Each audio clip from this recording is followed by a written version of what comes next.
Grados. Perfecto. Entonces, algunos ya han visto esta charla con sus versiones variadas, pero digamos que a raíz de una actividad académica que tuvimos la semana pasada, vale la pena ampliar el tema, sobre todo porque hay algunas dudas con respecto a manejo de fluidos, con respecto a ASAs y estrategias de reanimación. Y digamos que lo que nos debe quedar a todos claro es el papel de el primer respondedor y el papel de la persona que tenga el primer contacto y los primeros contactos con la paciente con sepsis, porque es ahí donde vamos a presentar las secuelas y las complicaciones. Entonces, vamos a hablar de esta carrera del paso a paso del manejo de la sepsis obstétrica y vamos a empezar con un caso, el caso es de la vida real, pero la foto no, la foto es de Google. Pero sí quiero que se imaginen a Ana, que es una niña de 17 años que ingresa a un servicio de tercer nivel de atención, que tiene obstetricia, que tiene UCI, que tiene todo el nivel de complejidad y ella llega a un servicio de urgencias a las 8 de la mañana a abrir historia clínica. Es una paciente primigestante con 28 semanas de embarazo que consulta por fiebre, malestar general, dolor pélvico, flujo vaginal y le toman estos signos vitales en el triage, una tensión arterial de 85/65, la presión arterial media en 71, una frecuencia cardíaca de 120, una respiratoria de 35 y tiene fiebre de 39. Ahí le dan triage 2 a este paciente. Es valorada por ginecología, que no la valora a las 8 en punto, uno sabe que siempre es un poquito más tarde. Y en la valoración de ginecología le encuentran el feto taquicárdico 165, pues ella está con fiebre y está con el cuello corto, dilatado 1 centímetro, borrado 80%, bebé está cefálico y ponen este diagnóstico en la historia clínica, que es amenaza de parto pretérmino e infección de vías urinarias. Y le solicitan entonces los laboratorios que consideraron en ese momento una cervicometría para confirmar APP, un perfil biofísico, un cuadro hemático, PCR y parcial de orina y se le indica un diclofenaco intramuscular para la fiebre y el dolor vaginal. 3 horas después de la valoración, el médico la vio como a las 9 de la mañana y 3 horas después ya están los resultados, la vuelve a valorar, no la examina, no tiene nota de examen físico, sino control con resultados. Y dice leucocitosis de 26.000, neutrófilos de 95, callados de 5% y plaquetas de 145.000. PCR de 20, un parcial de orina franca, infección de vías urinarias, era el primer episodio, un perfil biofísico de 6/8 y una cervicometría con un cuello corto sintomático, pues 19 milímetros con embudización. Y la paciente entonces se le da orden de hospitalización y estas son las órdenes médicas que ustedes ven acá. Hospitalizar en piso, reposo, progesterona vaginal, maduración pulmonar, líquidos a 60 mililitros por hora y cefazolina 1 gramo cada 6 horas.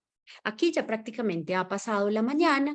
Ustedes saben que cuando uno da una orden de hospitalización toca esperar los egresos de piso. Esas pacientes generalmente quedan en una sillita ahí de observación mientras está disponible la cama y no tiene nota durante toda la tarde. No sabemos a qué horas exactamente le dieron la cama, pero a las 18 horas, es decir, a las 6 de la tarde, 10 horas del ingreso, tiene una nota de enfermería, donde enfermería está pasando ronda y enfermería dice, paciente ansiosa, no colabora, inquieta, se retira el acceso venoso, no se deja tomar signos vitales, le aviso al médico de turno, quien solicita verbalmente valoración por psiquiatría. Y el médico hospitalario que está realiza la orden de valoración por psiquiatría. Aparece una interconsulta de psiquiatría. A las 19:30, que es la hora del cambio de turno, tiene una nota de enfermería de la jefe que recibe que dice, paciente que luce enferma, somnolienta, tensión arterial de 79/50, una frecuencia cardíaca de 111, temperatura de 37,6, frecuencia respiratoria de 32 y un estado mental no alerta. La jefe de enfermeras rápidamente esto dice, esto es una alerta, le manda a canalizar 2 venas, le pasa un bolo de 1000 cc de Ringer, le avisan al médico de turno, quien le pide cuadro hemático y gases arteriales. Estos son los gases arteriales de esa paciente. Tiene un pH de 7,2, como el pH normal es de 7,4, este está ácido, o sea que es una acidosis. Y luego nos vamos a mirar el bicarbonato que está en 11, o sea que es una acidosis de tipo metabólico. La base exceso está negativa por debajo de -5, o sea, tiene -10.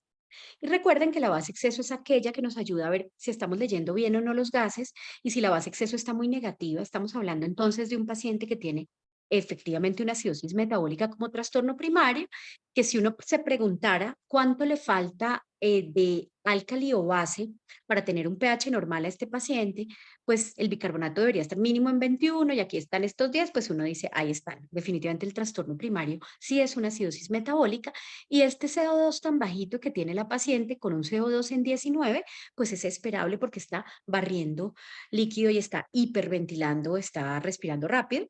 Tiene un lactato de 4, entonces tiene una acidosis metabólica, está tratando de compensarla con respirando rápido, con una hiperlactatemia, y le toman unos gases que la PaO2 está en 50, que para Bogotá eso puede ser esperable, pero tiene un Venturi al 50%, o sea que la PAFI está en 100. Entonces la paciente tiene una acidosis metabólica con hiperlactatemia y con un compromiso casi severo de la oxigenación. O sea, es una paciente que tiene unos gases bien feos.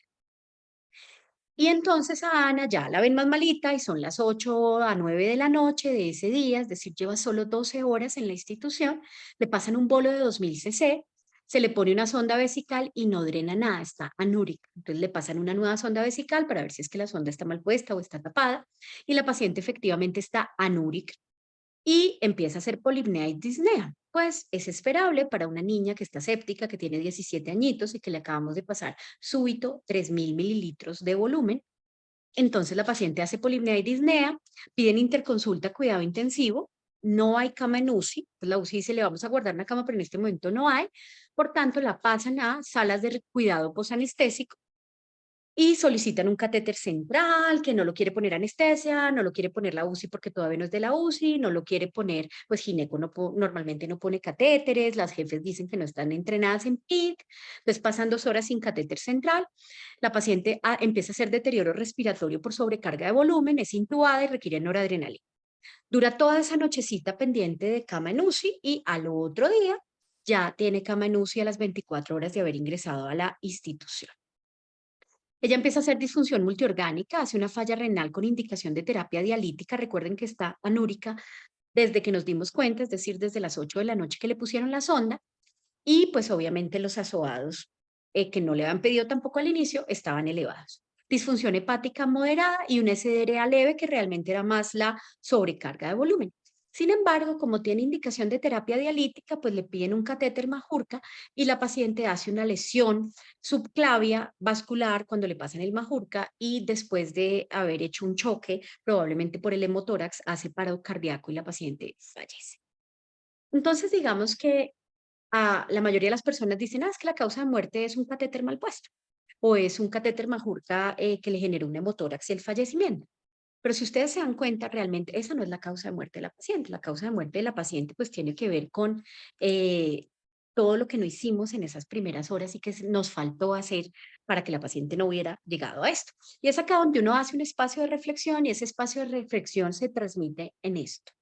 ¿Qué es un reloj? Que es esa hora de tiempo que es crítica y esas primeras horas en las que podemos hacer mucho por una paciente y que realmente es ahí donde tenemos que mejorar y mejorar esos primeros contactos, porque claramente si yo estoy de turno, tengo 10 pacientes afuera, tengo un sistema nuevo, pues probablemente sea más difícil que yo ejerza todo muy bien, se cae el sistema, no hay sistema, activan manual, todos hemos vivido estas contingencias actuales, pero también la persona que hace triage de pronto tenía que haber tenido una mejor sensibilidad o de pronto tener alguna estrategia que de manera numérica me diga esta paciente está muy grave en un minuto y que yo pueda tomar decisiones más certeras. Entonces, tenemos que ver cómo objetivizamos esto para que en esta primera hora no se nos pasen esas pacientes malitas como Ana.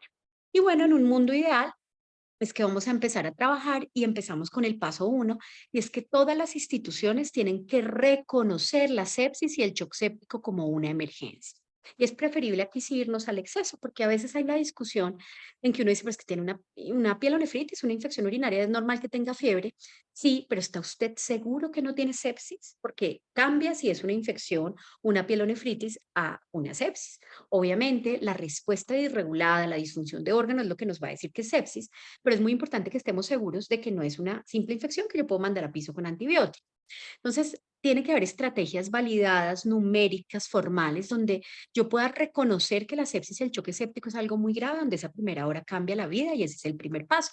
Por tanto, toda institución debe tener un protocolo de detección temprana, de tamizaje y de activación de la respuesta rápida en sepsis. Si no era sepsis, si resulta que solamente era una infección, que tenía 20.000 blancos, que tenía una pielonefritis, que tiene fiebre, pero no hay sepsis, pues obviamente desescalaremos el manejo, el seguimiento, la podemos mandar a piso, podemos hacer otras cosas, pero es mejor siempre irnos en pro de pensar que la sepsis es una emergencia. Por tanto, creo que aquí algo nos pasó, nos habilitaron el closed caption, perdónenme un segundito, porque nos toca deshabilitar esto. Mm, no sé qué pasó acá. Ya. Ujú. Algo pasó y nos bloquearon una partecita. Ya, perfecto. Entonces, es fundamental que nosotros generemos el código sepsis institucional y que sea práctico y que sea rápido y que sea fácil. Y si tienen unidad de alta dependencia, pues que pase de urgencias directo allá y se haga el resto de la reanimación en la unidad de alta dependencia, que tengamos un área destinada para esas pacientes de código sepsis o en la misma observación, porque el problema es que esa paciente no puede quedar en una silla esperando unos exámenes de laboratorio. Nosotros tenemos que definir el tamizaje, definirlo, y generar estrategias que incluyan la parte clínica, que es lo más importante, unos puntajes de predicción, los paraclínicos que vamos a pedir y la medición de gases con lactato tempranamente en todas las pacientes, porque eso me va a ayudar a orientarme en que si está malita o no está tan malita o de pronto es que es simplemente una infección. ¿Y cómo vamos a hacer la reanimación y el manejo precoz? La reanimación hídrica, los cultivos tempranos, dar antibiótico en la primera. Entonces, lo primero es que tenemos que sensibilizarnos un poquito a que la paciente que tiene infección es algo muy grave y puede ser que al final termine yéndose a una habitación convencional, pero tenemos que sí o sí descartar sepsis en la primera hasta la tercera hora de que tengamos ese primer contacto médico. Y por eso esa primera hora es tan importante y es tan importante no solo en nosotros, sino en enfermería, en todo el equipo. Porque muchas veces las pacientes que hacen sepsis en un servicio y están hospitalizadas pasaron toda la noche dando alertas y al otro día hasta las revistas que se dan cuenta que la paciente estuvo muy malita. Entonces tenemos que mejorar esto. ¿Y cómo lo vamos a hacer? A través del paso 2, que es identificando a esa paciente con sepsis y choque séptico, porque eso es a veces lo más difícil. Entonces, lo primero es recordar que el aspecto clínico es muy importante y que existe la sepsis florida con CIRS, con respuesta inflamatoria, con fiebre, con taquicardia, con hipotensión, con todo, como está la sepsis larvada, por ejemplo, con pacientes que están con alteración del estado de conciencia, que están como raras, como decaídas, esas también pueden estar sépticas. Pacientes que están hipotensas como único debut y están sépticas, entonces por esa parte clínica es muy importante conocer las nuevas definiciones, saber que hay puntajes de predicción y que hay unos mejores que otros y evaluar la disfunción orgánica, pero no me puedo esperar a tener las transaminasas, las bilirrubinas y todo el panel para poder saber si es sepsis. Yo primero sospecho, trato, reanimo y si luego resulta que no era sepsis, sino que era una infección incluso complicada, pues ya no es tan grave. Entonces, desde el punto de vista clínico, clínicamente hemos reconocido mejor el shock y el shock se responde a través de, se ve a través de unas ventanas que han sido las ventanas clásicas del shock, que son la hipotensión arterial, la alteración del estado mental, cualquier alteración, cualquier estado mental no alerta, la hiperlactatemia en la mayoría de los pacientes y la piel moteada, que son las ventanas clínicas del shock, ¿cierto? Sin embargo, muchas pacientes para que hagan shock es un paso muy bizarro en que uno dice, pero estaba bien y de repente hizo paro. ¿En qué momento pasó esto? Eso es lo que nosotros tenemos que ver cómo pueden ayudarnos los puntajes de predicción y otras cosas. El tiempo de llenado capilar es algo muy valioso. El tiempo de llenado capilar nos toma menos de un minuto. Es gratis, no tiene ningún costo, requiere una laminita de vidrio o uno lo puede hacer. Yo nunca tengo laminita de vidrio, entonces lo hago con el dedo. Pero sí es muy importante examinar a los pacientes, mirarle los dedos de las manos, los dedos de los pies y las rodillas. El tiempo de llenado capilar fue validado en un estudio latinoamericano del grupo LIVEN, liderado por el doctor Glenn Hernández en Chile, en el cual el Andrómeda Shock mostró que el tiempo de llenado capilar es súper importante para detectar shock y para guiar la reanimación. Entonces tenemos que mirar la perfusión de los pacientes. Sobre todo preocupémonos esas pacientes que están febriles y con manos frías. Esas pacientes nos tienen que preocupar. Entonces, el tiempo de llenado capilar es algo que debe acompañar la primera consulta. Una miradita en manos no se demora uno, nada. Y resulta que las definiciones de sepsis cambiaron precisamente porque había algunos pacientes que se quedaban con diagnóstico de sepsis sin serlo y había pacientes que no diagnosticábamos teniendo sepsis. Y aquí hay una cosa que es supremamente importante. Yo quiero que se imaginen que uno va por la calle. Yo voy por la calle y me robaron el celular y me atracaron. Y me devuelvo al hospital. Y llego polimérica, agitada, taquicárdica. Si me tomaran un cuadro hemático, tengo 16.000 leucos, neutrofilia, desviación a la izquierda. Si me toman gases, voy a estar barriendo CO2 porque estoy polimnéica. Y incluso esa noche del estrés tan terrible, si además hubo mano armada, lo que fuera, me da fiebre. Y no estoy séptica. Tengo SIRS, tengo respuesta inflamatoria a un trauma que fue que me atracaron. Lo mismo puede pasar después de un parto, después de una cesárea, después de un accidente, después de un quemado, con una pancreatitis. El SIRS representa muchísimas cosas. Representa una respuesta inflamatoria, que en algunos casos es infección. Si mi paciente tiene SIRS, es decir, respuesta inflamatoria sistémica, yo tengo que pensar en sepsis. Es obligatorio pensar en sepsis. Pero si no tiene SIRS, también tengo que pensar en sepsis porque hay otras manifestaciones. Entonces, en la sepsis en adultos, en el año 2016 se publicó en JAMA este artículo en el cual cambian las definiciones de sepsis, siendo sepsis una disfunción orgánica potencialmente mortal causada por una respuesta disregulada del huésped a la infección. Y esta definición realmente es muy buena. Uno dice, pues ahí no dice nada, quiero criterios específicos". No, realmente la definición dice mucho, porque nos explica por qué hay pacientes que se comportan diferente.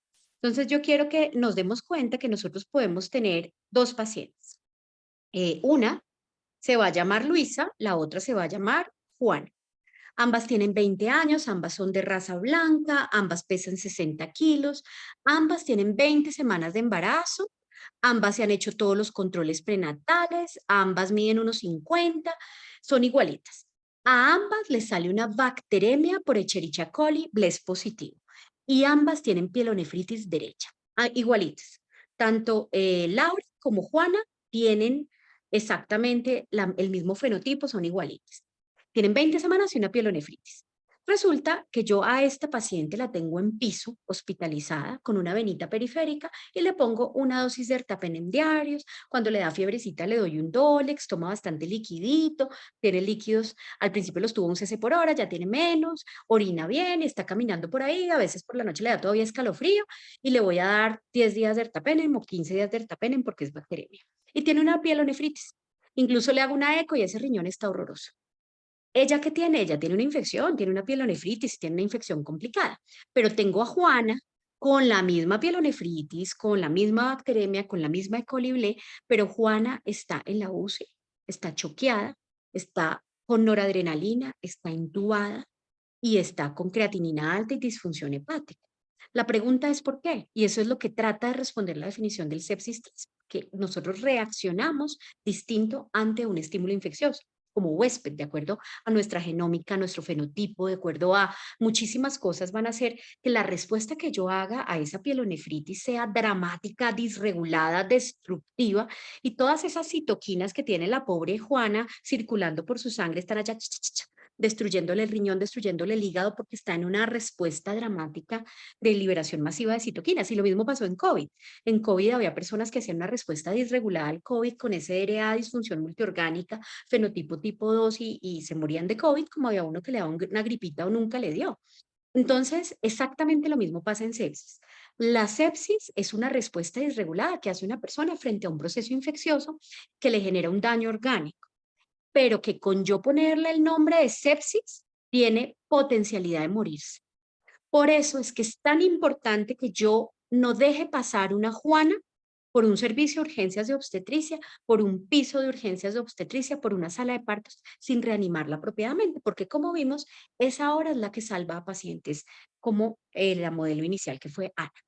Entonces, esa definición de sepsis que ha tenido críticas y que tiene algunos problemas, porque al principio le dieron mucho énfasis al quick SOFA y al SOFA, y ahorita el quick SOFA se ha desinflado mucho, pero en sí la definición, a mi modo de ver, como nombre es perfecta, porque explica por qué a una persona le puede ir súper mal con sepsis y a otro no. Y dentro de ese paciente con sepsis, dentro de ese gran grupo, hay un subgrupo de pacientes que están con alteraciones del sistema circulatorio, con alteraciones del metabolismo celular y que tienen problemas que le generan incremento de la mortalidad. Entonces, perdónenme, vamos a mutear aquí a todo el mundo. Listo. Perfecto. Entonces, En ese shock séptico yo voy a tener dos características. La primera es que el metabolismo de las células están afectadas y que requiere vasopresores para lograr una presión arterial media por encima de 65 milímetros de mercurio o un lactato mayor a 2 cuando yo ya he restaurado la normovolemia, es decir, cuando lo he hidratado. Porque si llega una paciente con 40 de fiebre deshidratada, los ojos hundidos, la boca seca, no come hace 2 días, tiene fiebre hace 4 días, le cojo el pliegue y le queda así pegadita la piel, está hipoperfundida, pues yo no puedo decir que está en shock, así está hipotensa, a menos que primero le haga una reanimación volumétrica y cuando ya está hidratadita y normovolémica, si sigue hipotensa, pues definitivamente es shock. Entonces, esa es la definición de shock séptico, pero cuando uno realmente piensa en shock, uno debe imaginar que a todas esas células del cuerpo de ese ser humano, de esa persona, le está llegando poquito oxígeno, le está llegando poquita presión de perfusión y que la hipotensión representa que cada célula está moradita, le está faltando oxígeno, está ahorcadita, porque no le está llegando glucosa ni oxígeno y no va a activar su cascada de electrones y su ciclo de Krebs, que llamamos el ciclo de Krebs y la mitocondria. Entonces, cuando yo le pongo a alguien el apellido de shock séptico, pues hay que correrle porque tiene 40% de riesgo de morirse basalmente. Claro, nuestras pacientes son jóvenes, agradecidas, uno les pone un toque de nora y al otro día se la está quitando porque son jóvenes, tienen una reserva cardiopulmonar muy buena. Entonces, pero el asunto es que un choque séptico es algo que hay que ponerle mucha atención y que hay que correr. Obviamente este valor de la presión media de 65 en una niña de 16 años, 15 años, bajita, flaquita, de 40 kilos, puede ser un valor que yo de pronto no necesito el 65 sino 60, pero me debo llenar de otras herramientas como ver la perfusión distal, el sensorio, la diuresis, que no hay mejor monitoreo que una sonda vesical y es de muy bajo costo. Entonces, esta definición que es para adultos fue muy importante cuando se construyó la definición en el 2017 para obstetricia. Y esta es la definición de sepsis en obstetricia, que es el consenso de la OMS, en la que lo primero que ellos dicen es, bueno, si la definición en sepsis ha sido tan problemática y tuvieron que hacer un sepsis 3 para reemplazar el sepsis 2 que llevaba un montón de años, es porque definitivamente sí tenemos que cambiar la manera en que vemos la sepsis, revisaron todas las definiciones, incluyendo el sepsis 3, y ellos hacen esta definición de consenso, en la cual definen la sepsis materna como una condición que pone en riesgo la vida, definida como una disfunción orgánica asociada a una infección en cualquier momento del evento obstétrico, en embarazo, parto, posaborto o el periodo posparto. Y esto es sumamente importante porque si ustedes se dan cuenta, se anida en el sepsis 3, pero reconoce que uno se puede morir de sepsis, que pone en riesgo la vida y que la disfunción orgánica hace parte de los criterios. Y esto es importante porque, como habíamos dicho, el SIRS o el síndrome de respuesta inflamatoria sistémica pues a veces puede darse por otras cosas. Una materna con solo sus cambios fisiológicos tiene taquicardia, polipnea, tiene el CO2 bajito, los leucocitos altos y el SIRS tiene estos criterios. Y la fiebre también nos puede dar en el puerperio por medicamentos como el misoprostol. Entonces podemos confundir el SIRS con cambios fisiológicos. Claramente, si yo tengo SIRS, tengo que pensar en infección, pero hay que recordar que de cada 5 adultos con SIRS, de cada 5, solo uno tiene una infección. Los otros 4 tienen respuesta al trauma, respuesta metabólica al estrés, tienen una politransfusión, tienen un accidente, tienen pancreatitis, están recién operados. Entonces, eso es en adultos. Y además, si uno tiene 8 pacientes choqueados, uno no hizo SIRS y nadie lo diagnosticó y se murió porque nadie se dio cuenta porque no pensaron en SIRS. Entonces, si no pensaron en infección a pesar de, pues por lo que no tenía SIRS. Entonces, la situación con el SIRS no es que deje de existir, simplemente que si lo tengo, pienso en infección, pero si no lo tengo, tengo que pensar también en infección en pacientes que tengan características especiales como hipotensiones ocultas, como alteraciones del sensorio, hipoperfusiones, oligurias que no medran, como que no van bien, que tienen plaquetas en ascenso. Por ejemplo, yo tengo que pensar en una infección oculta. Y por pensar tanto en SIRS es que se nos mueren las pacientes de miometritis. Esto es algo súper importante porque la miometritis puede hacer puede hacer SIRS, puede no hacerlo, pero a veces hace otras alteraciones como disnatremias, como hiperlactatemia aislada, acidosis persistente y que suban las plaquetas. Siempre que uno ve plaquetas que van subiendo, subiendo, subiendo, piensa en una colección intraabdominal o piensa en fascitis o piensa en miometritis. O, por ejemplo, hay ciertas fascitis que hasta que el paciente no se pone muy mal, no sabemos que tiene fascitis, porque no hacen CIRS y cuando ya lo hacen ya es demasiado dramático, ya están choqueados e hipoperfundidos. El problema es que en embarazo puerperio es más probable que subestimemos la sepsis o que los cambios fisiológicos o otras condiciones subestimen la severidad de los signos. Porque a veces una paciente que hizo hemorragia obstétrica hace fiebre y uno dice, pero es que tuvo misoprostol y el misoprostol da fiebre. Es que la transfundimos y la fiebre puede dar por transfusión.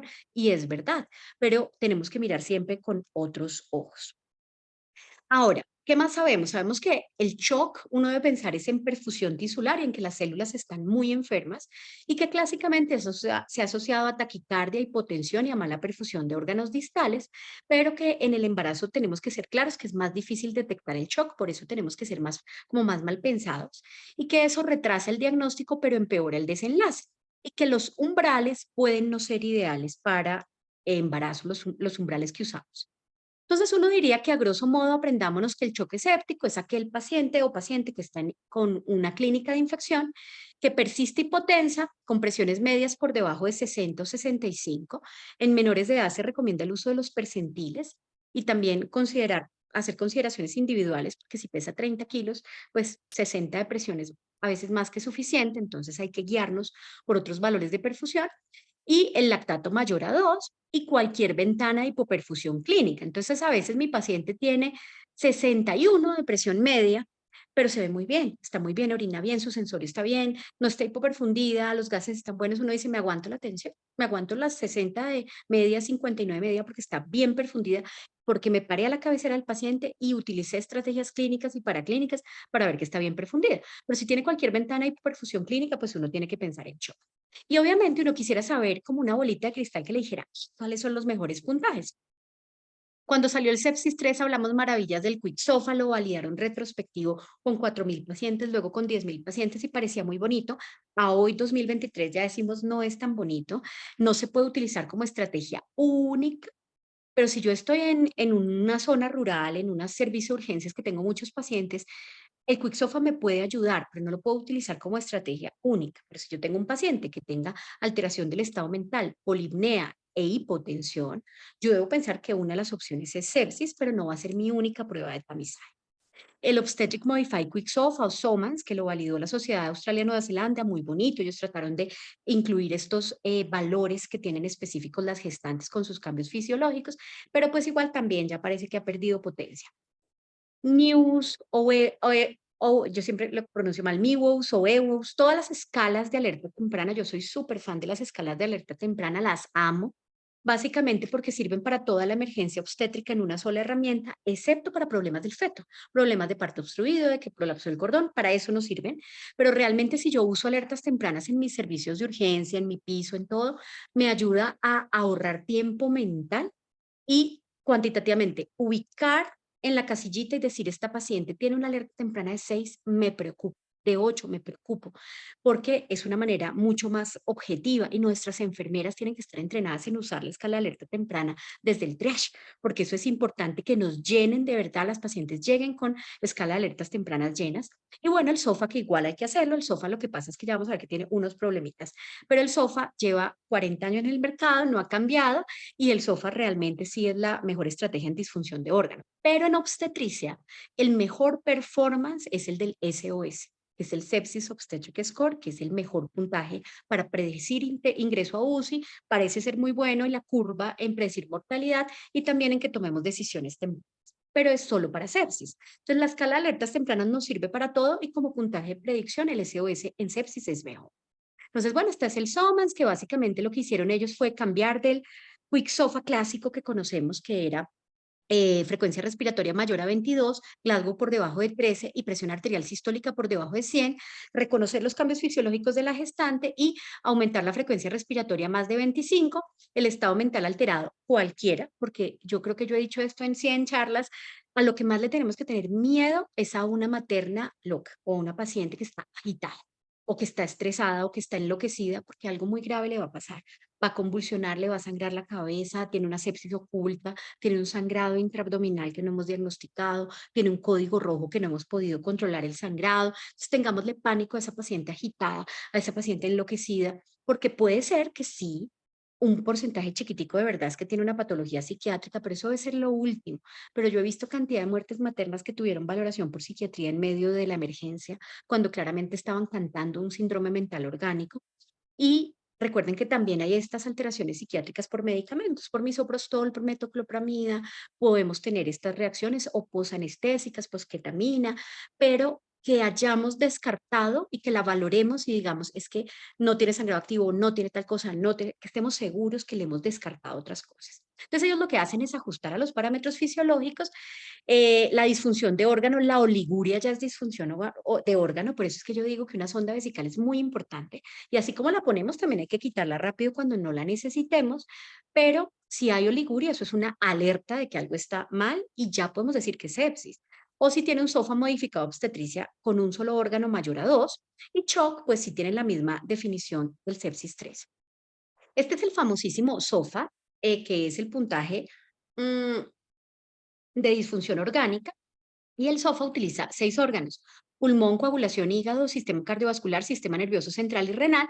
Uno normalmente se mete y pone SOFA Score Calculator ahí en MDCalc o en cualquiera de estos calculadores y ya se lo saca automático, pero él tiene algunos problemas y es que, por ejemplo, en cuanto al soporte cardiovascular, ponen todavía dopamina. Pues todos sabemos que ya la dopamina no la usamos y que el primer vasopresor y la primera línea es adrenalina, y noradrenalina, perdón, o sea, norepinefrina. Y norepinefrina, si uno ya tiene más de 0,1 de dosis, miren que le da 4 puntos del SOFA. Y un SOFA mayor a 2 puntos ya nos habla de mortalidad de 10%. O sea que si en sepsis yo tengo una disfunción orgánica con un SOFA mayor a 2, que es el criterio para que yo hable de sepsis en disfunción orgánica, ya con eso tengo 10% de mortalidad. Y si tiene shock séptico, 40% de mortalidad. Por tanto, debemos correrle a estos pacientes. Y uno simplemente ubica, por ejemplo, la PAFI, tiene 200 de PAFI, está acá, tiene 3 puntos, tiene disfunción hepática con bilirrubinas de 1,3, le daría un punto y eso va sumando. A más puntos, más mortalidad y eso está validado. Y este es el SOS o Sepsis Synobstetric Score, que es un modelo que ha sido validado, que ya tiene otros estudios de curva ROC, fue publicado, este es el artículo original en julio del 2014, y si tiene más de 6 puntos es predictor de ingreso a UCI y aparte de eso es muy clínico y es muy parecido a la escala de alertas tempranas, muy parecido. Y realmente el área bajo la curva nos muestra que es bueno e incluye callados, leucocitos e hiperlactatemia, pero la parte clínica se parece mucho a la escala de alertas tempranas. Y además nos ayuda a determinar ingreso a UCI. Pero miren, la escala de alertas tempranas, como les digo, yo soy súper amiga porque sirve para todas las emergencias obstétricas. Y lo que quiero mostrarles es que la modelo inicial, Ana, la niña de 17 años que se muere en el paso de un Majurca, esa historia, cuando se le aplica la escala de alertas tempranas, en el instante en que ella llegó a la institución en el triage, tenía, no lo puse acá, pero ella tenía, no, sí lo tengo en la diapositiva acá, tenía un puntaje de 9. O sea, si hubiéramos usado en el triage la escala de alertas tempranas con Ana, Ana estaría viva. Porque al llegarle al ginecólogo la jefe, doctor, este es triage 1, es una sepsis, tiene una alerta temprana de 9, le garantizo que ese doctor no le pide los laboratorios, no le pone el diclofenaco, que contribuyó obviamente a la falla renal y a la diálisis y al majurca que la llevó a la muerte, sino que él dice, hombre, póngale 2 venas, una sonda, líquidos, tómele laboratorios, póngale antibiótico, bájele la fiebre, tómele unos gases y la miramos. Y Ana estaría viva. ¿Sí? Entonces, miren lo importante, esta escala de alertas tempranas las tenemos, nos las exige la resolución 3280, nos las exige los entes gubernamentales, usémosla en todos los escenarios. Entonces, miren que si hubiéramos cogido a Ana como llegó y le hubiéramos aplicado el SOS, el Sepsis in Obstetric Score, tenía 11 puntos. Si le hubiéramos aplicado el SOMANS, o sea, el Obstetric Modified Quick SOFA, tenía 2 puntos, era un SOMANS positivo. E incluso si hubiera usado el Quick SOFA, que como les dije, ya solito, no es tan predictor, le hubiera dado positivo. O sea que si hubiéramos usado cualquiera de las pequeñas escalas de sospecha y de predicción, esta paciente, otro hubiera sido el desenlace. Entonces, usemos. Cuando Ana se pone malita ya en piso, que tiene esa nota de enfermería que no colabora y le piden la valoración por el psiquiatra, tiene un puntaje de alertas tempranas de 14. Yo con esto la meto a la UCI, lo hubiera hecho de todo. Entonces, miren la importancia de usar la alerta temprana. Lo hubieran usado en triage, estaría viva, lo hubieran usado en piso, también se perdió una hora donde le metieron 3.000 de líquidos a una paciente anúrica que hizo falla ventilatoria. Entonces, es importante usar esta estrategia. Y lo otro que tiene la escala de alertas tempranas es que si me llega una eclampsia, ya todo es rojo, ¿cierto? Si me llega una bradicardia extrema, una bradipnea, es rojo. Me sirve hasta para seguimiento de sulfato en preeclampsia. Si la paciente llega con 180 de tensión, también me da puntaje 3. Entonces sirve para TEP, sirve para hemorragia obstétrica, sirve para sepsis, sirve para todo. excepto, claro está, para complicaciones puras del bebé, que no se mueve, que prolapsó el cordón, pues para eso no sirve. Y esto nos lleva entonces al paso 3, que es identificar, ya tengo la sospecha de sepsis, ya tengo protocolizado la sospecha de sepsis, uso una escala de predicción, pero tempranamente identifico la acidosis, identifico el choque, identifico la perfusión. Que si yo dije que la sepsis rasa por solo ser sepsis y ponerle el nombre, 10% se mueren. Y por ser shock séptico, 40% se pueden morir, pues yo tengo que identificar quiénes están en shock séptico, quiénes están mal perfundidos. Y es que en esta nomenclatura de shock nosotros tenemos que el shock como tal es esa célula color morado ahogadita porque tiene un desbalance entre el aporte de oxígeno y la demanda de oxígeno. Y que nosotros tenemos solo 4 tipos de shock. El shock hipovolémico, el shock distributivo, que es acá donde se ubica el shock séptico, el shock cardiogénico, que es falla de bomba, y el shock obstructivo, que es obstrucción del tracto de salida del ventrículo izquierdo, obstrucción de los ventrículos derechos como en el TEP, o un taponamiento cardíaco. Esos son los 4 tipos. Todos los demás se ubican ahí. El shock anafiláctico es un distributivo, el shock neurogénico es distributivo. Entonces, reconociendo que el shock séptico es el ejemplo clásico del shock distributivo, pues yo tengo que reponer volumen y tempranamente cerrar esas arterias y venas que están abiertas, porque esos pacientes están vasodilatados y entonces la sangre está por ahí perdida y no está llegando a los órganos vitales que están perdiendo presión de perfusión. Lo otro es reconocer que los gases arteriales son una herramienta muy buena para yo como saber si mi paciente está bien y es una infección o está malita y es sepsis, y es una estrategia POCT, es decir, Point of Care Testing, que es una estrategia a la cabecera del paciente, que si yo pido unos gases y esos gases están descentralizados, es decir, están en la UCI, en neonatos, en cirugía o en urgencias, en 3 a 5 minutos yo tengo el resultado en la mano. Si están centralizados en laboratorio, 20 minutos, pero bueno, hay que tenerlos.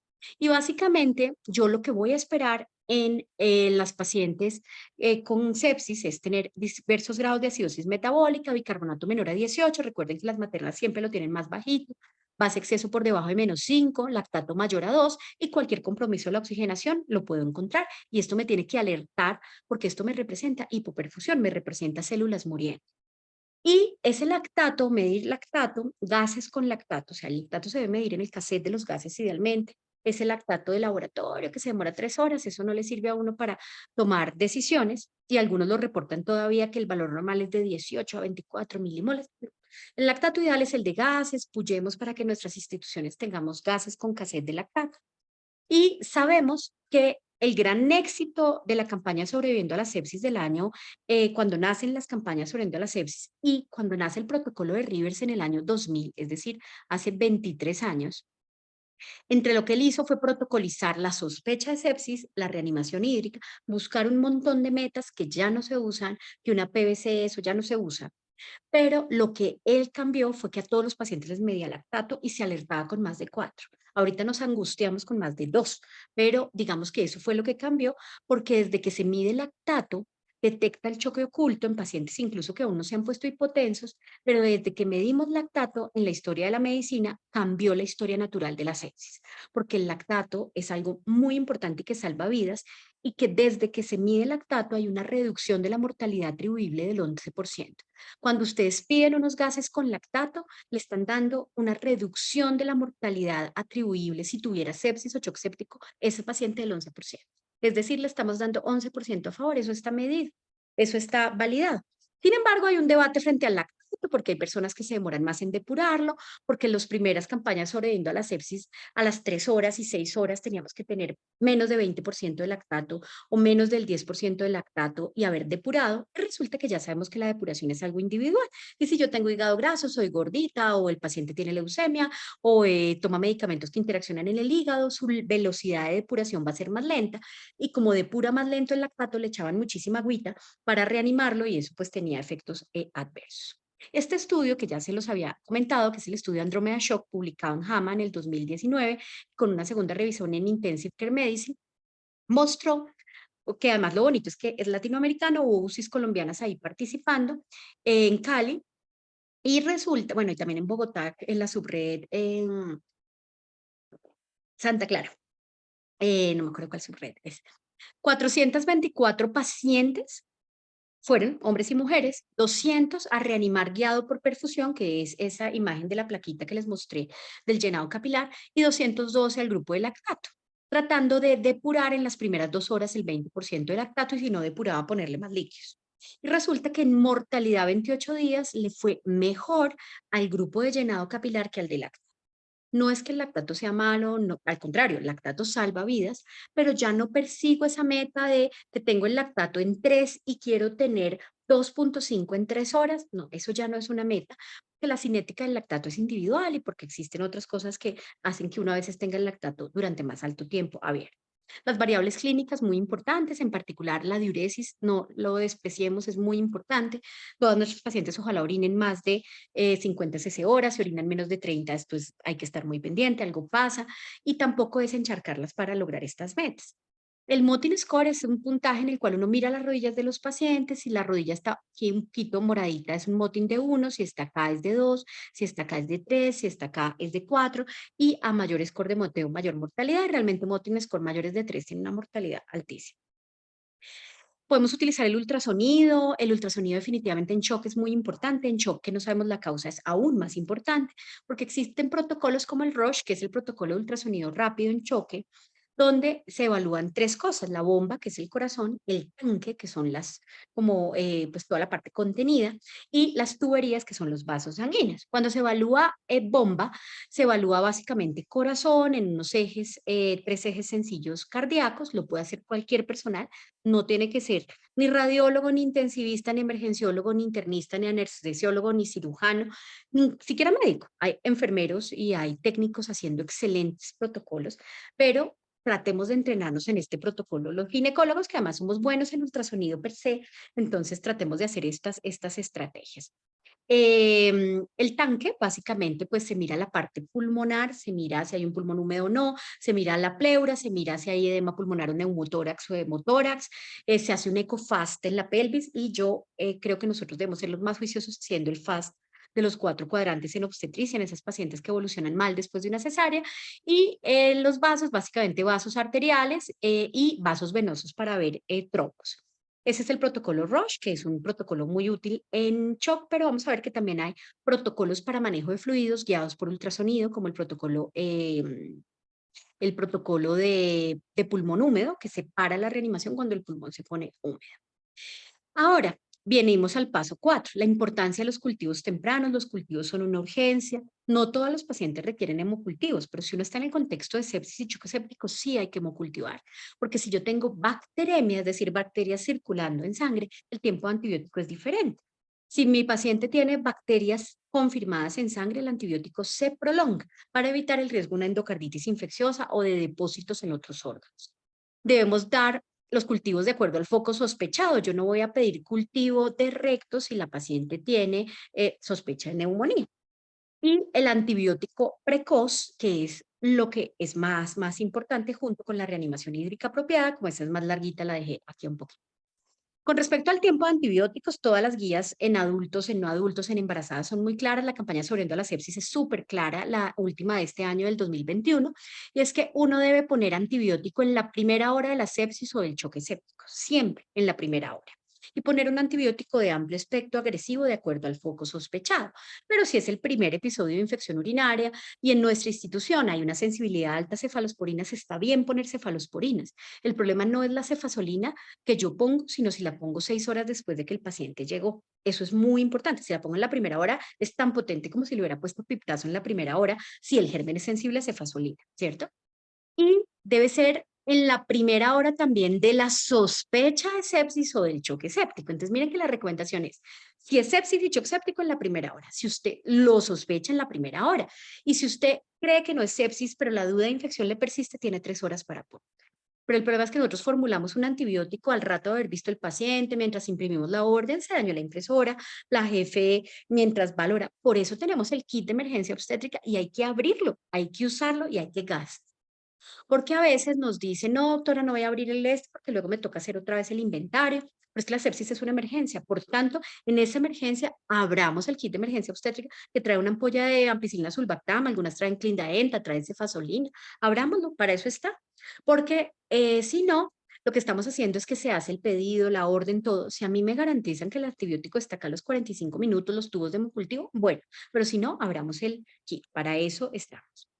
¿Por qué somos tan insistentes con esta parte del antibiótico? Porque en sepsis el tiempo es oro y hay cuatro cosas en las que el tiempo sí nos juega la posibilidad de que el paciente se salve o no se salve y de que pacientes como Ana no se mueran, y es el tiempo en que administramos los fluidos, los antibióticos, cuánto nos demoramos en hacer diagnóstico de sepsis y shock séptico y el tiempo de inicio de los vasopresores.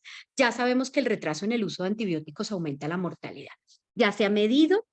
Hay un artículo muy bueno que se llama el Time to Treatment de el New England, donde mostró que la mortalidad se dispara, la mortalidad cruda sin ningún ajuste y va subiendo, subiendo, subiendo por cada hora que yo me demoro. Y resulta que incluso en Estados Unidos y en Nueva York, donde es este estudio, ellos, la mayoría de los antibióticos terminan poniéndose de manera efectiva a la tercera a cuarta hora.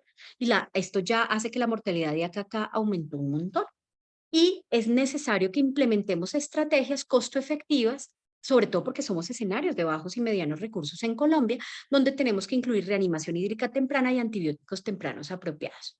Y miren que este estudio, que es británico, de embarazadas, mostró que la posibilidad de morir por sepsis aumenta si la paciente tiene comorbilidad, si está desempleada, su paridad, y el tiempo de retraso en antibióticos, que es el tip más grave distinto a la paciente de mortalidad con respecto al manejo. Es decir, en lo que la paciente trae, yo no puedo hacer nada. Si es migrante, si no tuvo control prenatal, si tiene 8 hijos, si tiene obesidad, diabetes, hipertensión, yo no puedo hacer nada, ¿cierto?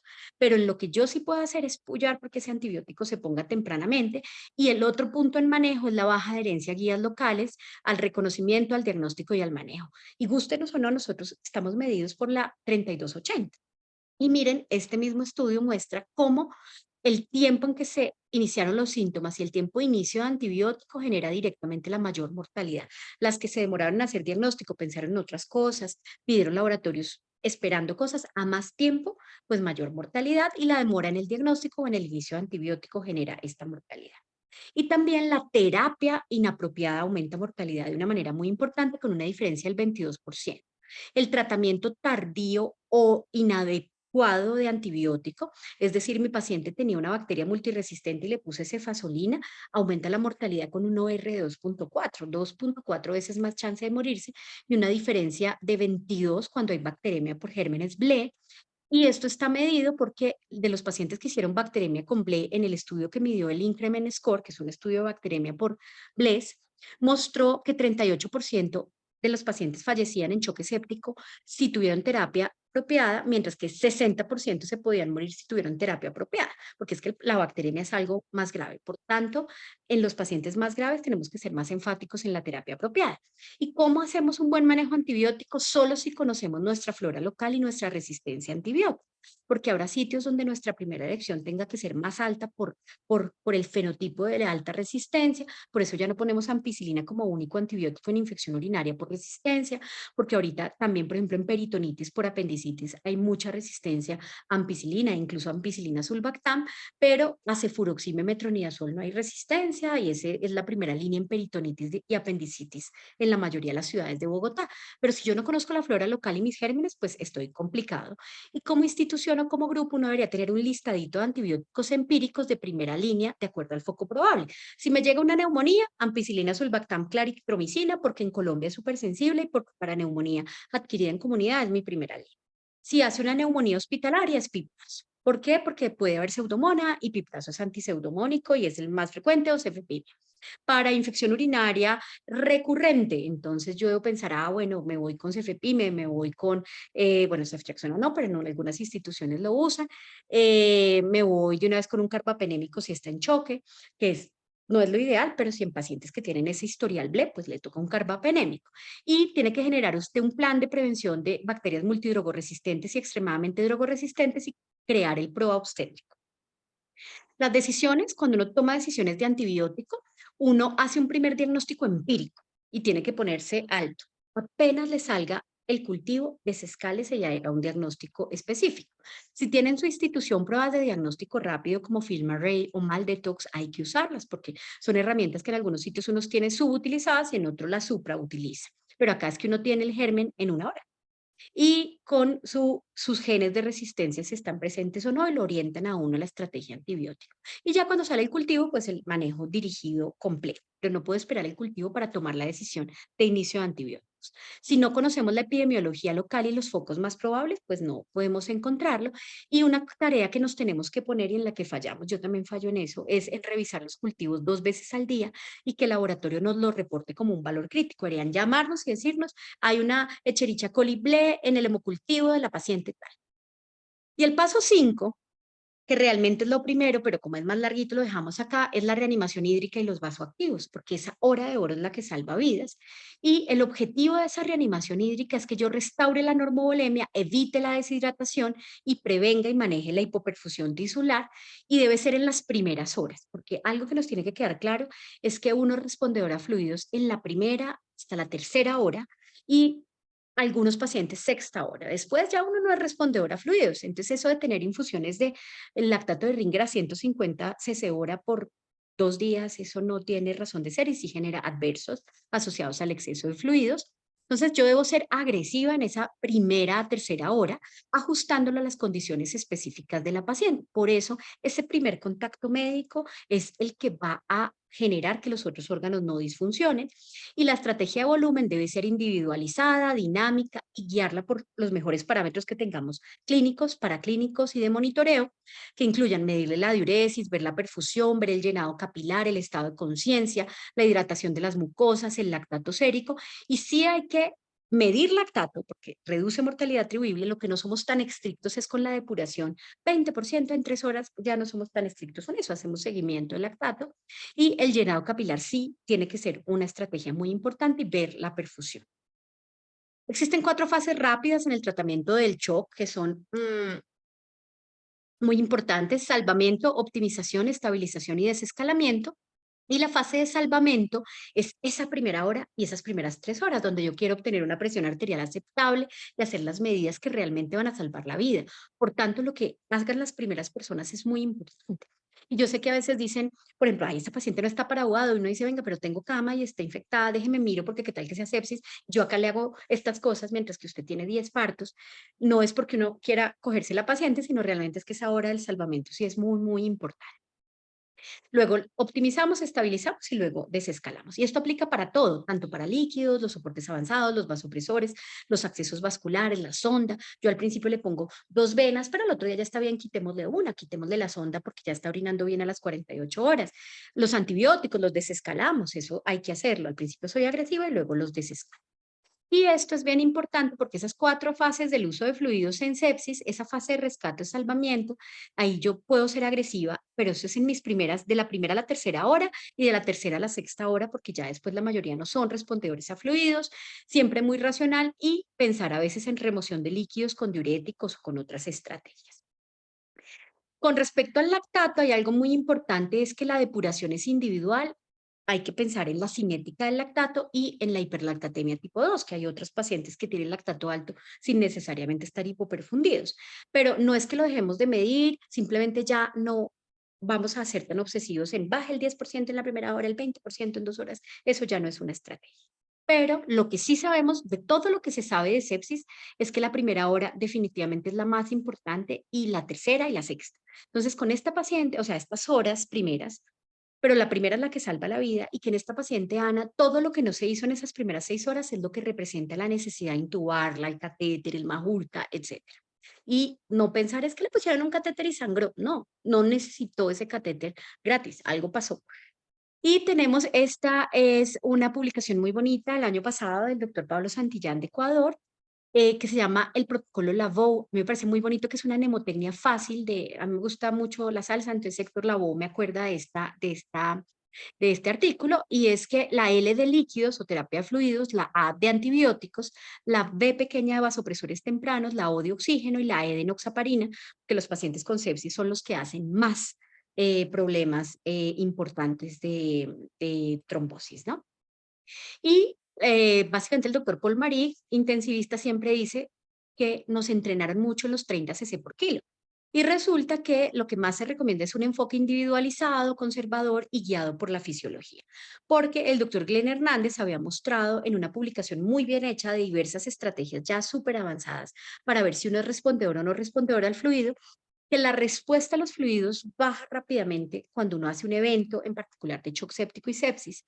Y es que en ese momento cero en que llega el paciente o hace el evento séptico, en ese momento son súper respondedores a fluidos, 57% son respondedores demostrados, 25% que no se puede demostrar pero que se cree que sí, es decir, que más del prácticamente el 80% de los pacientes son respondedores a fluidos. Este estudio es en adultos, pero pues las maternas probablemente también, pero miren que a las 2 horas ya solo 22% son respondedores demostrados, el otro 55% parece que sí, pero no se sabe, 11% a las 4 horas, pero ya a las 8 horas menos del 3% son respondedores a fluidos. Por tanto, al poner los líquidos, pongámoslos como en esa primera hora son muy importantes. No tienen que ser muchos, no tiene lo del 30 cc por kilo, eso está muy discutido. Entonces uno dice personalice el aporte hídrico en sepsis y nos enseñaron a los 30 cc por kilo en bolo. Yo en particular no soy amiga de los 30 cc por kilo. Lo pongo en rojo es porque puede ser mucho para una paciente adolescente, puede ser mucho para una paciente preeclámptica o con cardiopatía. La resolución 3280 la dejo en amarillo porque tiene cosas bonitas como que es prudente, 30 cc cada 15 minutos, luego un cc kilo hora. No es perfecto, pero en un escenario en que yo no tenga otras herramientas para medir respuesta a fluidos, pues nos da como un parámetro, evitamos la sobrecarga y se trata de titular mirando respuesta, que me gusta es porque trata de titular. Y yo dejaría en verde, que es la reanimación hídrica guiada por diuresis, sensorio, llenado capilar, perfusión tisular, gases, el equilibrio ácido-base, el lactato, la variabilidad de presión de pulso si tengo una línea arterial maravilloso, el ultrasonido poco si lo tengo, si tengo Proacutec para contorno de pulso maravilloso, de acuerdo a la tecnología que yo tenga, pero todos podemos medir la diuresis, el sensorio, el llenado capilar, unos gases, el lactato, todos lo podemos hacer. Entonces, es una estrategia más dinámica, que yo personalizo lo que necesita mi paciente, llega choqueada, le pongo 500 de líquidos, la miro y digo, ay, ponle otros 300, dejémosle a 150 cc hora por 3 horas, pero ven, yo la miro, no le falta otro bolito, o ya bajemos que ya está hidratada y lo que necesita es vasopresor. Y este es el protocolo, digamos que se llama el protocolo FALS, en el cual se administran líquidos hasta que el pulmón está húmedo. Entonces se va poniendo líquido hasta que el pulmón está. Entonces, monitoricemos esas pacientes con variables clínicas que nos ayuda muchísimo y siempre, siempre hacer el balance hídrico, utilizar el score de moteo, el tiempo de llenado capilar, los gases, si puedo línea arterial mucho mejor y el balance hídrico estricto desde la llegada. Los vasoactivos tempranos. Nos demoramos mucho en iniciar vasoactivos en paciente que la necesita y se sobrecargan de líquidos pacientes que requieren vasoactivos. En adultos, la campaña Sobreviviendo a la Sepsis nos recuerda en el año 2021, usen noradrenalina como primer vasopresor. Eso no está discutido, hay 1000 estudios. En adultos y en embarazadas, noradrenalina es nuestro primer vasopresor. Dopamina, no, porque aumenta mortalidad por arritmias, pero se sigue usando en muchos sitios, pero está súper clara la literatura, es contundente en vasopresores, es noradrenalina. Y el objetivo no es llevarla a una presión perfecta, no. 65 milímetros de mercurio es la prudencia apropiada. Si puede, monitorícela con línea arterial, pero si usted no tiene un catéter central, póngase los periféricos. Uno se demora mucho jeringueando a un paciente que está choqueado para ponerle un central y peleando con que no le quieren poner el central. De hecho, las maternas son muy agradecidas y no requieren más de 24 horas de noradrenalina. Si son dosis bajitas, menos de 0,2 microgramos kilo-minuto, se puede por vena periférica sin ningún problema. De hecho, esta publicación es súper bonita con respecto a vasopresores a través de catéteres periféricos y dice lo más importante es ponerlos tempranos, si no tiene un acceso central, póngalo periférico, recupérela y si de pronto va a necesitarlo largo tiempo, póngale el central. En las maternas, ojalá todas tuvieran catéter PIC, que es el mejor acceso vascular central para una materna. Pero pues digamos que a veces terminamos poniendo más centrales y sometiéndonos a unos riesgos que igual los hay porque es un procedimiento y siempre que se ponga un central se pone con todo el equipo de protección, bien vestidos, todo. Y el último punto que es muy importante es que hay que anidarnos en las recomendaciones locales. Y tenemos la resolución 3280, que es un gran esfuerzo gubernamental. Ahorita están haciendo otros protocolos muy bonitos, la doctora María Fernanda Escobar con FECOLSOG, y eso en su momento va a ser muy importante.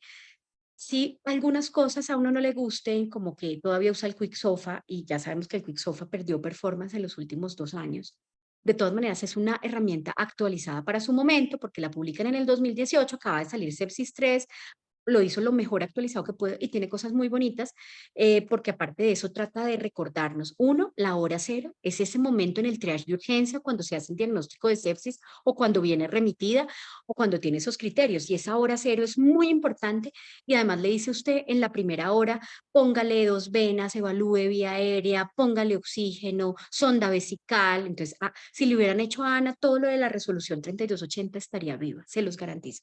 Independientemente de que haya gente que diga, uy, pero es que no incluye el protocolo Rush de ultrasonido, no sé qué, pues en todo lado no lo hay, pero es una estrategia que yo puedo usar la 3280 desde un puesto de salud de primer nivel en una región de los llanos orientales, como en un hospital de cuarto nivel en Bogotá. Claro, probablemente yo utilice otras estrategias para titular fluidos un poco más de acuerdo a mi experticia. Probablemente no haga los 300 mililitros cada 15 minutos, use otra estrategia porque veo más pacientes sépticas que otras personas. Pero cuando uno de pronto está arrancando, está estudiando, no tiene tanta experticia o es su primera vez en un servicio de urgencias o es un médico que arranca a trabajar en un servicio de piso de obstetricia, use la resolución 3280, use alertas tempranas que no se va a equivocar, lo va a hacer bien. Y lo perfecto es enemigo de lo bueno y realmente la resolución es muy buena. Yo soy muy amiga de la resolución y de las alertas tempranas. Claro, cuando se hagan los nuevos cambios habrá que hacer cosas mucho más novedosas y específicas. Incluyen el antibiótico en la primera hora, laboratorios, cultivos y gases por lactato, y ya si hay choque, siempre que haya choque, mueva su equipo multidisciplinario de emergencia. Toda institución tiene que tener un equipo de respuesta rápida y esos respondedores tienen que tenerlos claros. A veces uno trabaja en una en que cree que todos tenemos, no, ¿y quién es el equipo de respuesta rápida? No, pues como que soy yo, pero nadie me había dicho.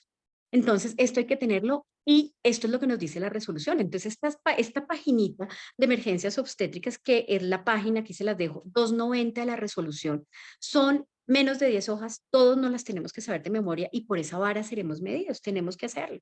Y es una muy buena cosa. ¿Cuál es el futuro? Pues ya viene el Andrómeda Shock 2, que lo están corriendo, en el cual están mirando también el performance de los fenotipos de los pacientes, están haciendo una carga de fluidos específica para definir el uso específico de vasopresor y monitoreo, pero pues nosotros tenemos que usar lo que tenemos. Para concluir, tenemos 3 momentos en la sepsis en los que tenemos que ser súper agresivos, y es esa primera hora. Sospechar e identificar sepsis, reanimar y tratar, y dar soporte y manejo agresivo de las complicaciones. Entonces, la sospecha y la identificación, aquí es donde se anidan todas las mortalidades que yo he analizado a lo largo de las miles de mortalidades que he analizado, en que fallamos en pensar que esa paciente estaba cerca. Sospecha, piense mal. Piense mal cuando una paciente de un postcesárea que va distendida, que hace ilio, que como que vomita, no tolera la vía oral y va subiendo plaquetas, tiene algo en la barriga. Hágale un TAC y va a terminar haciendo una laparotomía. Sospeche por clínica, por hipoperfusión, por los gases, por el llenado capilar, por la hipotensión, haga score de tamizajes y score de riesgo. Como les digo, alertas tempranas y SOS en sepsis son las mejores. Reanime y trate con una reanimación hídrica intensa al principio y luego desescale, pero intensa en el momento en que le va a servir y que le va a salvar la vida. Antibiótico temprano, 40 minutos, así toque abrir el kit de emergencia obstétrica, porque si uno dice en la primera hora, se alarga porque llegó un expulsivo, porque el sistema se cayó, porque doctora no hizo la hojita de antibióticos. Y el soporte y el manejo de las complicaciones, luego moderemos los fluidos. Si las pacientes se quedan con balances positivos y se quedan con esas infusiones a 120, 150 cc hora a las 24 horas de la sepsis, solo vamos a tener adversos. El riñón también se encharca y hace edema de la parte de los glomérulos y hacen falla renal por edema por exceso de fluidos. El exceso de fluidos no es bueno. El fluido debe ser agresivo al principio, pero muy prudente después. Soporte vasopresor temprano, así toque por vena periférica, y remita la sopida temprano, concepto de UCI, y valore la disfunción orgánica. Y esto es la primera hora que salva vidas. Y nosotros terminamos con estas 3 cosas. El mejor cuidado para sepsis es si reconocemos que la sepsis y el choque séptico es una emergencia, que tengamos un protocolo de tamizaje y manejo, midamos gases por lactato, administración temprana dinámica de fluidos, antibióticos tempranos, controlar la fuente. Si yo tengo un aborto séptico es una emergencia, no lo dejo de últimas para no contaminar las. Y paso primero 8 cesáreas y lo dejo para las 8 de la noche, eso es una urgencia. Y ese paciente debe ser reanimado incluso porque con la legrada se ponen bacterémicas y muy malitas, y el soporte avanzado, que es muy, muy, muy importante. Y ya, eso era lo que quería transmitirles. Creo que me pasé muchísimo de tiempo,